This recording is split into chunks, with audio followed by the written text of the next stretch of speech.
오늘 우리에게 주시는 말씀은 고린도후서 3장 9절부터 13절까지 말씀입니다.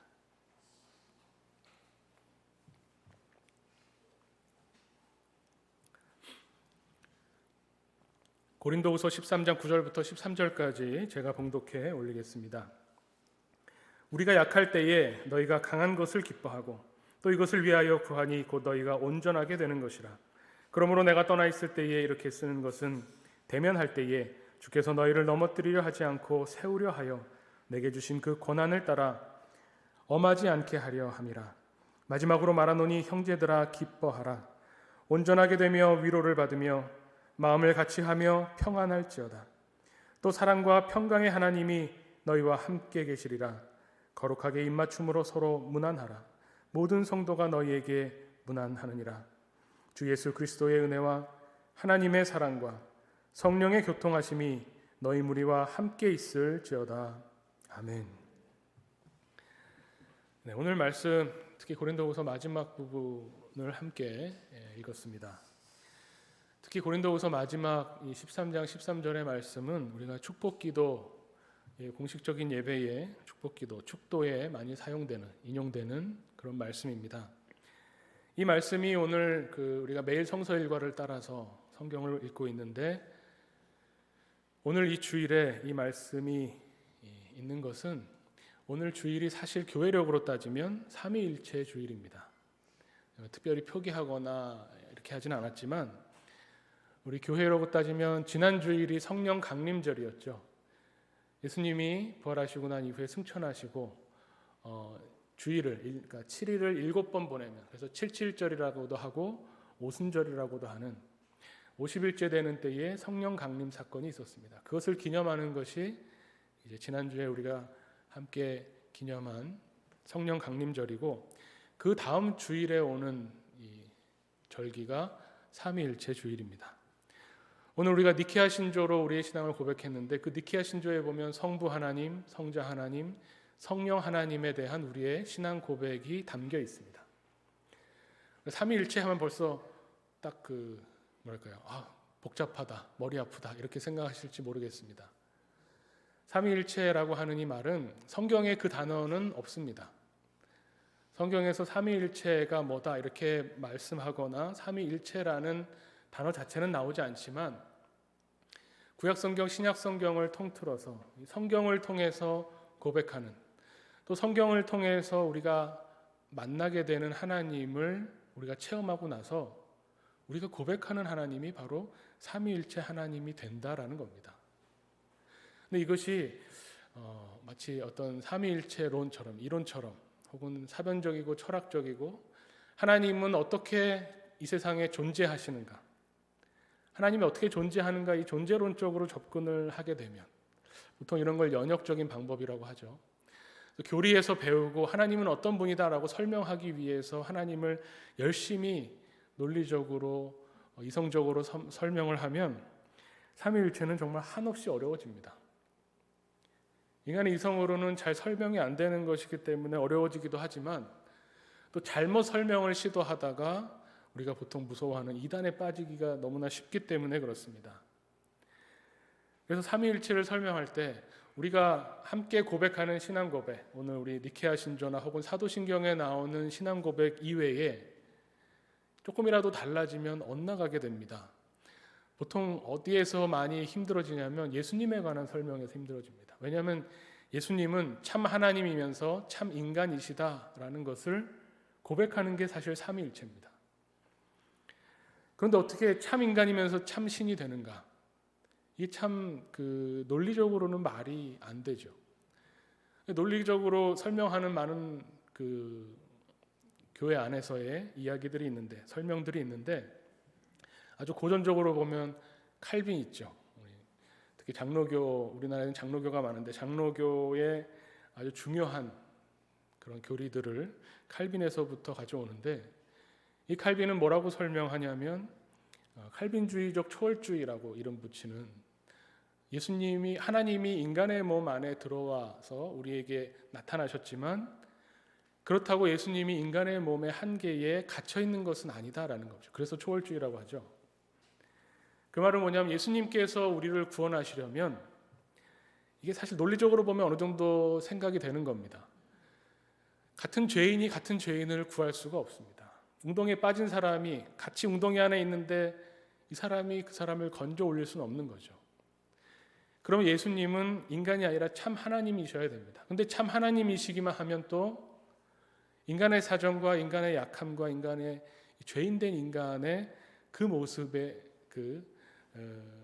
제대로 하나님께서 알지 못하시기 때문에 그냥 이렇게 높은 보좌 위에서 인간들을 내려다보면서 좀 기어 올라와 봐라 하는 식으로 하나님을 설명하게 되기 때문에 그것도 안 됩니다.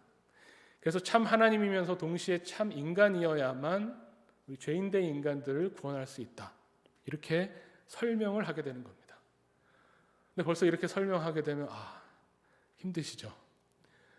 근데 성경은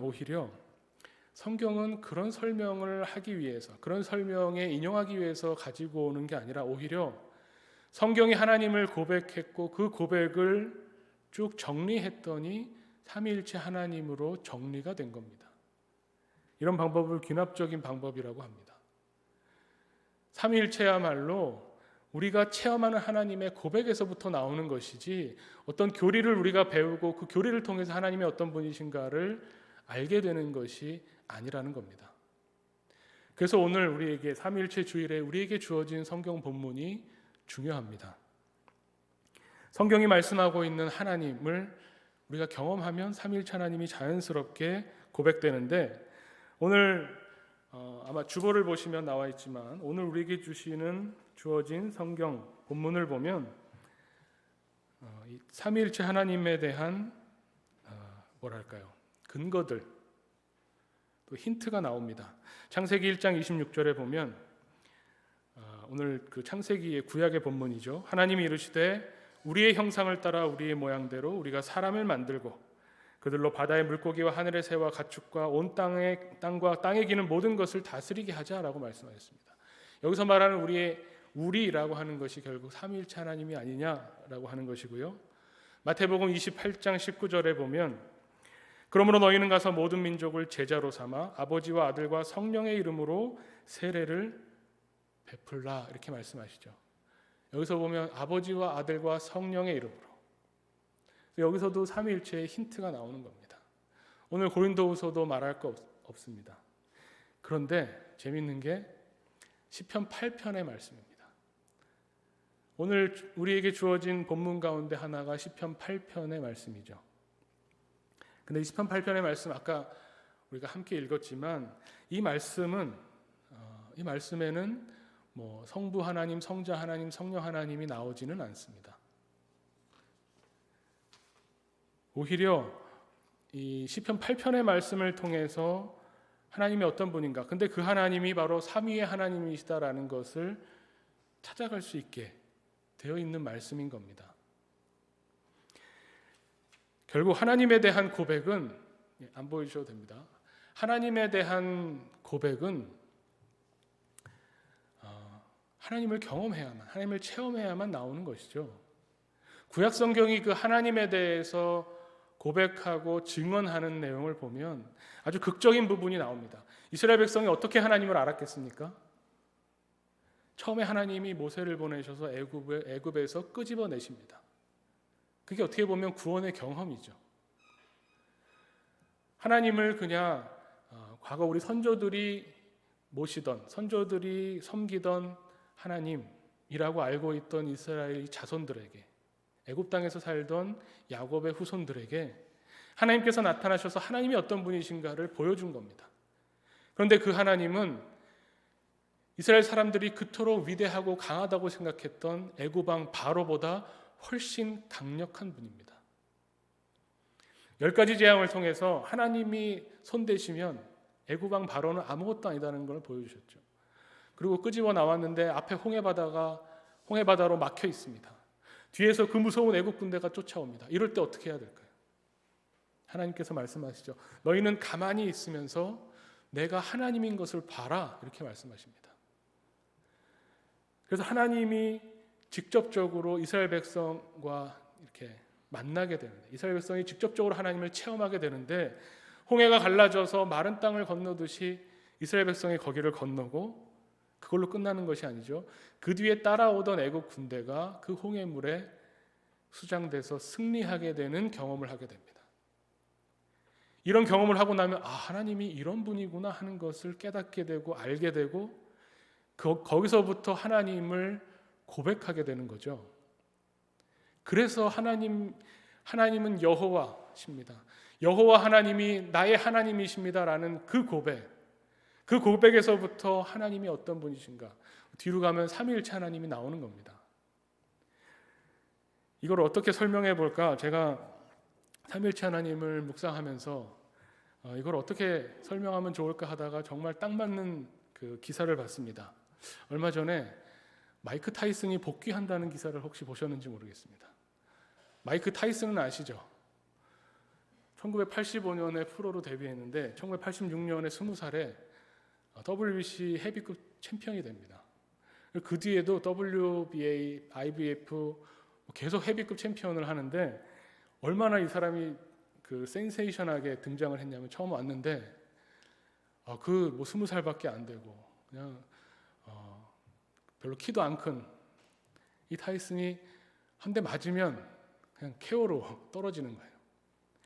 뭐 지금 만 53세라고 하는데, 뭐 복귀하는데 자선 경기로 복귀한다고 하는데, 지금 경기, 그러니까 훈련 영상을 보여주는데 대단합니다. 옛날 생각이 막 납니다. 저도 그 시절에 마이크 타이슨의 경기를 봤는데, 이 사람이 남긴 유명한 말이 있어요. 혹시 아시는지 모르겠습니다. 타이슨의 말로 굉장히 유명한 게 뭐냐면, 누구나 그럴싸한 계획이 있다, 나한테 처맞기 전까지. 이런 유명한 말입니다. 이 말이 제 마음에 와서 콱 닿는데, 이야, 삼위일체를 이렇게 잘 설명하는 말이 있을까? 우리가 삼위일체 하면 하나님은 어떤 분이시고 예수님은 어떤 분이시고 별의별 그럴싸한 논리들이 있고 설명들이 있지만 다 필요 없습니다. 하나님한테 한 대 맞아보면 하나님은 이런 분이시군요, 절로 나오는 게 삼위일체입니다. 마이크 타이슨 경기 한번 보시면 모르겠지만, 그 타이슨을 안다고 누가 말할 수 있을까요?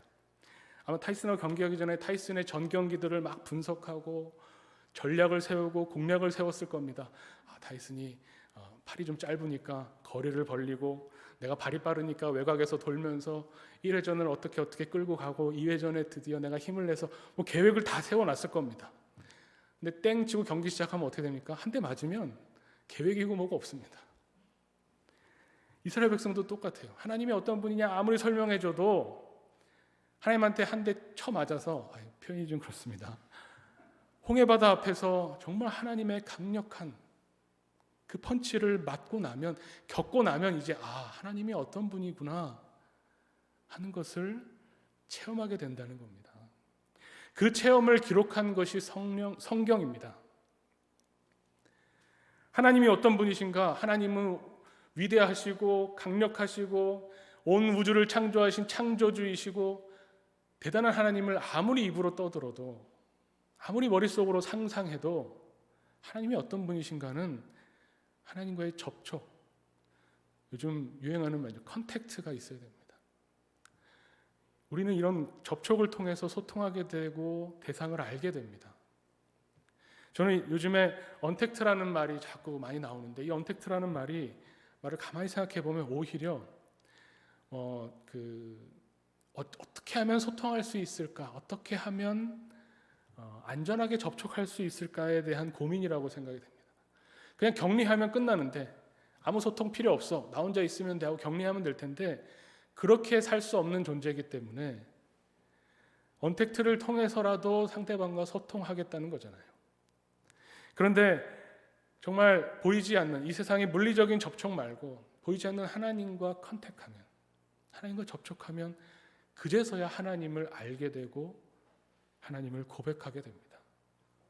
그 하나님의 고백이 오늘 나오는데, 시편 8편의 말씀이 그런 고백입니다. 왜 시편 8편이 삼위일체 하나님에 대한 고백일까? 보면 1절이 이렇죠. 여호와 우리 주여, 주의 이름이 온 땅에 어찌 그리 아름다운지요, 주의 영광이 하늘을 덮었나이다. 하나님을 찬양하는 거구나, 이렇게 생각이 되는데, 그럼 제가 하나 질문을 드리죠. 왜 하나님의 이름이 그렇게 아름다운가요? 그냥 하나님의 이름이니까 아름답지라고 표현하는 건가요? 이 시편 8편을 지은, 하나님을 체험하고 하나님을 찬양할 수밖에 없어서 하나님을 찬양하게 된 이 시인이 언어를 통해서 하나님의 이름이 어찌 그리 아름다운지 모르겠습니다. 근데 왜 아름다운 겁니까? 왜 아름다울까요? 2절에 그 이유가 나오죠. 왜 하나님의 이름이 아름답냐면, 하나님 주의 대적으로 말미암아 어린아이들과 젖먹이들의 입으로 권능을 세우셨기 때문에 그렇다는 겁니다. 여기서 말하는 주의 대적, 그 뒤에 나오는 원수들과 보복자들이 나오죠. 이 사람들은 누굽니까? 감히 하나님과 대적할 수 있는 사람이 누굽니까? 세상에서 강하다고 하는 사람들. 근데 그 세상에 강한 힘을 가진 사람들이 하나님을 인정하지 않는 겁니다. 하나님을 하나님이라고 인정하지 않고 하나님을 거역하고 하나님과 반대 방향으로 가는 사람들이 하나님을 대적하는 사람들이죠. 그런데 하나님의 이름이 왜 위대하냐? 더 강력한 하나님으로 나타나서 이 세상의 강한 힘들을 때려 부시는 하나님이라서 하나님의 이름이 아름다운 게 아니라, 하나님이 어린아이들과 젖먹이들을 통해서 하나님을 드러내신다는 겁니다. 이 세상에 가장 약해 보이는 어린아이, 그것도 어린아이의 손도 아닙니다. 총을 들고 있는 어린아이의 손 좀 세 보이잖아요. 그런 게 아니라 어린아이와 젖먹이들의 입을 통해서 이 약한 아이들이, 이 약자들이 하나님이 하나님이십니다라는 고백하는 그 고백을 통해서 하나님이 어떤 분이신지 하나님의 권능을 드러내시기 때문에 그 이름이 너무나 아름답다는 내용을 말하는 겁니다. 우리가 생각하는 하나님의 모습이 좀 의외죠. 온 우주를 창조하신 강력한 하나님, 바로왕 앞에서 엄청난 힘을 보여주신 하나님. 그런데 그 하나님만 하나님이 아니라 그런 성부 하나님, 여호와 하나님만 하나님인 줄 알았더니, 그 하나님이 이 낮고 낮은 자리에, 이 너무나 연약한 인간의 자리로 내려오셔서 우리와 눈높이를 맞추셨다는 겁니다. 그래서 그 다음에 나오는 게 뭡니까?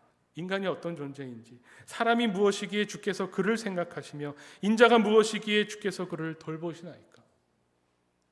그 크고 위대하신 하나님이 이렇게 약하고 작은, 너무나 낮은 우리에게 오셔서 이렇게 약한 우리를 관심 가져주시고 돌보시고 우리를 생각하십니까? 그렇기 때문에 하나님의 이름이, 여호와 이름이 아름다운 겁니다. 그래서 성부 하나님만을 우리는 고백하지 않고 성자 하나님과 성령 하나님도 고백하게 되는 거죠. 오늘 본문인 고린도후서의 말씀을 보면 이것이 더 명확해집니다. 오늘 고린도후서의 말씀을 보면 제가 9절을 읽었죠. 9절만 읽으면 이게 무슨 말인가, 뭐가 온전하게 되는 건가 라는데, 바로 앞에 나오는 사실은 13장 4절의 말씀과 연관되어서 9절을 봐야 됩니다. 고린도후서 13장 4절의 말씀을 보면, 그리스도께서 약하심으로 십자가에 못 박히셨으나 하나님의 능력으로 살아계시니 우리도 그 안에서 약하나 너희에게 대하여 하나님의 능력으로 그와 함께 살리라 말씀하시는 겁니다. 하나님께서 하나님을 드러내시는데, 하나님을 향한 고백은 뭐냐면, 말씀드린 것처럼 머리로 하는 것이 아니라 하나님과의 접촉, 컨택트를 통해서 하나님을 경험하고 하나님을 고백하는 건데, 그 하나님의 고백이 어디에서부터 나오냐면 약한 것에서부터. 예수 그리스도께서 그 약한 십자가를 지시고 죽으셨기 때문에 그 약함을 통해서 하나님을 드러내셔서 우리가 그 하나님을 만날 수 있다는 겁니다. 이런 어떤 하나님과의 만남, 그 만남을 통해서 9절 말씀으로 가면, 우리가 약할 때 너희가 강한 것을 기뻐하고 이것을 위하여 구하니 곧 너희가 온전하게 되는 것이다 라고 말씀하죠. 이 온전하게 되는 것이 무엇이냐? 아까 제가 하나님과의 만남을 어떻게 보면 컨택이라고 한다면, 이 컨택트를 성경에서 특히 구약에서 뭐라고 표현할까요? 하나님과 우리가 접촉하는 것을 구약에서 뭐라고 말씀하고 있냐면 거룩이라고 표현합니다. 거룩. 하나님은 거룩하시니 내가 거룩하니 너희도 거룩하라. 이 말씀이 가만히 보면요, 하나님과 만나게 되면 어떻게 될까요? 하나님과 접촉이 있게 되면 어떻게 될까요? 하나님은 거룩하신 분입니다. 거룩하신 하나님과 접촉하게 되면 마치 종이 위에 잉크를 떨어뜨린 것처럼 이 거룩함이 우리에게서 번져가죠. 물들어갑니다.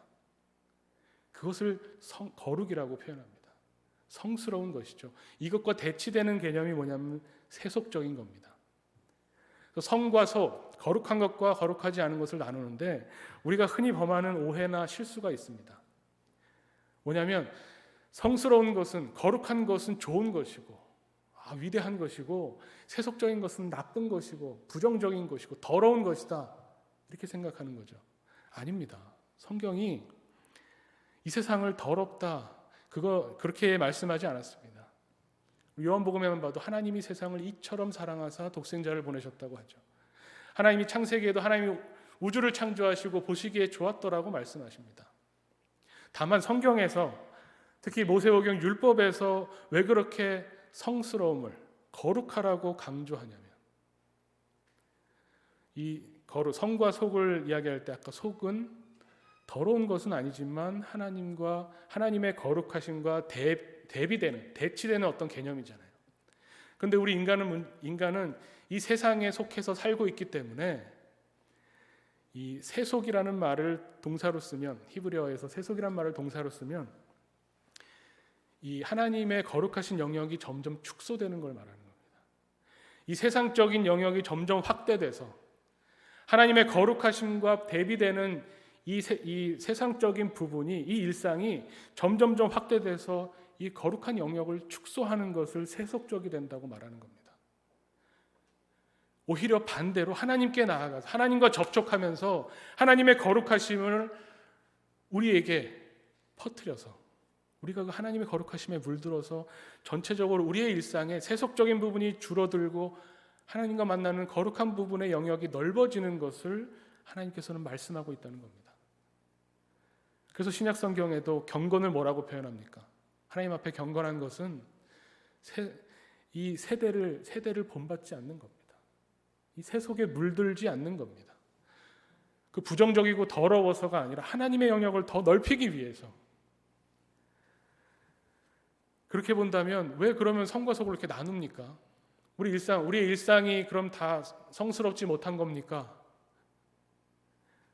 왜 성과 속을 구분해서 성경이 말씀하고 그토록 제사를 통해서 하나님과 컨택하면서 거룩해지라라고 말씀하시냐면, 우리가 눈에 보이는 일상, 이 세속적인 이 세상의 것과 이 세상의 것이 눈에 보이는 대로 보면 이 세상의 것으로 막 돌아가는 것 같아요. 세상의 원리로 성공하려면 어떻게 해야 된다, 여기 이 땅에서 돈을 많이 벌고 편안하게 살려면 어떻게 된다, 이런 세상의 원리로 세상이 막 돌아가는데, 우리가 믿는 것은 뭐냐면 눈에 보이지 않는 하나님의 거룩하신 성스러운 이 하나님의 나라가 결국은 이 세속을 통치하고 있다는 것을 믿는 사람들이 그리스도인이라는 겁니다. 그래서 우리가 우리의 하나님과 컨택을 통해서 거룩함을 넓혀가야 되는 겁니다. 그래서 이 세상이 끝이 아니다, 이 세상밖에 없는 것이 아니라 이 세상은 보이지 않는 하나님의 나라에 의해서 하나님의 뜻에 따라서 통치받고 있다라는 것을 보여줘야 된다는 겁니다.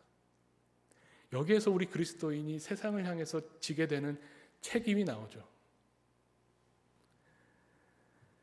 우리가 특히 이 코로나19 이후의 이 시대에 정말 교회가 궁지에 몰리고 궁핍해지고 공격을 받고 위협을 당하고 작아지는, 위축되는 그런 느낌이 강해집니다.